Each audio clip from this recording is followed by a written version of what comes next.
দেশের বাইরে আমার কোনো ঠিকানা নেই, এটাই হলো আমার ঠিকানা। বিএনপির চেয়ারপারসন ও সাবেক প্রধানমন্ত্রী খালেদা জিয়া আর নেই। ইন্না লিল্লাহি ওয়া ইন্না ইলাইহি রাজিউন।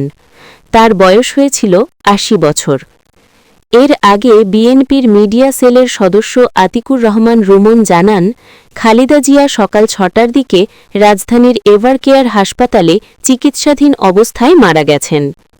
বিএনপির ভারপ্রাপ্ত চেয়ারম্যান তারেক রহমান ও পরিবারের অন্য সদস্যরা রাজধানীর এভারকেয়ার হাসপাতালে রয়েছেন। খালেদা জিয়ার জানাজা আগামীকাল বুধবার রাজধানীর মানিক মিয়া অ্যাভিনিউতে হতে পারে বলে জানিয়েছেন দলের স্থায়ী কমিটির সদস্য সালাউদ্দিন আহমদ।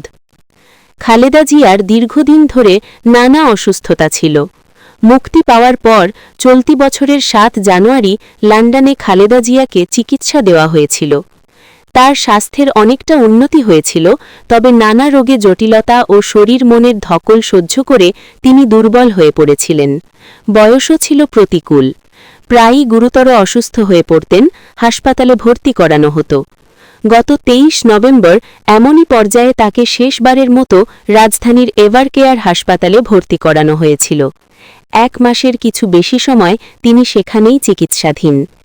এবার তিনি আর চিকিৎসায় সাড়া দিতে পারলেন না। দেশনেত্রী আপোষহীন উপাধিতে ভূষিত খালেদা জিয়া চিরবিদায় নিলেন তার প্রিয় দেশবাসীর কাছ থেকে। ডেস্ক রিপোর্ট, বাংলার গেজেট।